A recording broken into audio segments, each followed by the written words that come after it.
For more on this, I'm joined by Ben Bland, Director of the Southeast Asia Project at the Lowy Institute. Ben, thanks very much for your time. I guess the key question right now is, do people in Hong Kong, the main populace, are some of them wondering if the protesters have gone too far?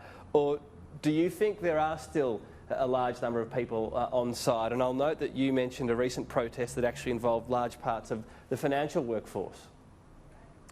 Yeah, well, I think we need to understand that this, apart from what we see on the streets, the violence, the clashes, this is ultimately a political conflict with political causes, chiefly the moves by Beijing, by the Communist Party of China to squeeze Hong Kongers' freedoms and autonomy. And when we look at survey data, when you talk to people on the ground, we can see that for the maybe 50, 60, 70% of Hong Kongers who want democracy, they're still somewhat sympathetic to the protesters because they feel that the violence they're using is in response to much greater use of force by the police. And they also feel that the police have lost their legitimacy through repeated use of excess force. So I think if the authorities were trying to drive a wedge, if you like, between the more radical frontliners and the more moderate pro-democracy supporters, they simply haven't succeeded yet.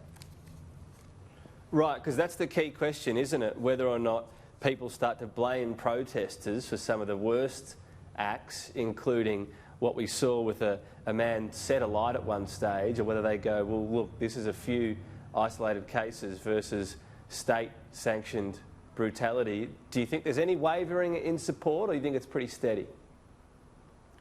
I think people are uncomfortable, of course, with incidents of violence, with people being beaten up, set on light. It's horrifying, and I don't think people like it. But as I said, there's this unity of goal there because people are frustrated with the pressures on their way of life, the pressures on their city, and they understand that this is a really uneven conflict, as you were saying, between the government on the one hand and the police force, and then on the other, people with much less power to push back. So for now, it's hard to generalize for everyone, but for now, that level of unity seems to be there. I think it's clear that the authorities are going to be stepping up the repression, stepping up the crackdown in the hope that they can finally sort of resolve this. But I just don't see how, in the end, you can solve a political conflict with a criminal justice solution. Mm-hmm.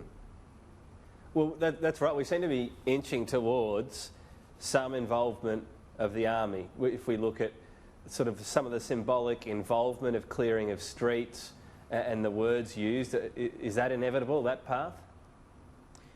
I don't think it's inevitable. We've got to be clear that this movement, like all social movements, are really, really unpredictable. It's unpredictable how people will react on the ground. It's unpredictable in some senses how the authorities will react. But I think in some way it's surprising that the Chinese government hasn't sent in its troops onto the streets so far, and I think that's because the risks are high. The risks that the operations go badly, the risks in terms of international reputation, but also the risks to the economy. Hong Kong isn't that significant in terms of GDP, as it were, but it's still a key valve for money flowing in and out of China, and I think they're worried that any dramatic intervention might have blowback on the Hong Kong economy and therefore on the whole Chinese economy. So I think they've been somewhat reticent so far.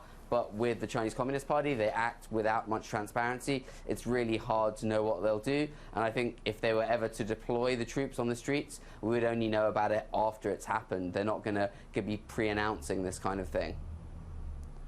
Well, what is the risk to China, do you think, in an economic sense, or even when you talk about reputationally? Because if we take Australia as an example, we've got careful statements coming out and calls to do things, but really not really backed up by a lot. And we know the economic reliance we have on China. Do you think if the army were called in and it went badly, as you said, Australia would... What could we look at? Would there be a sanction, or would there be a statement that resulted in China blocking us from trading? What would we be looking at then?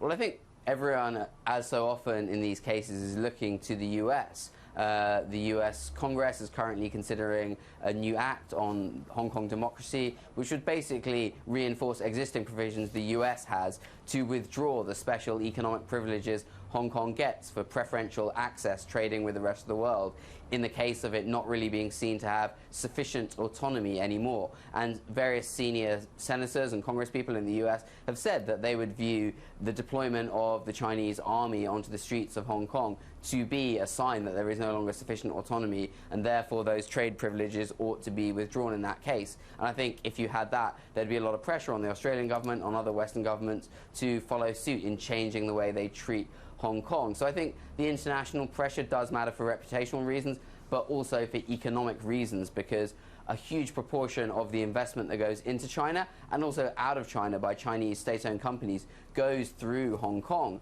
And so if its status, if its preferential access to the rest of the world's financial markets was cut, that could really have a damaging effect on Chinese companies, private companies, state companies, and ultimately blow back onto the Chinese economy at a time when the economy is already slowing, and they also have the US-China trade war to deal with as well.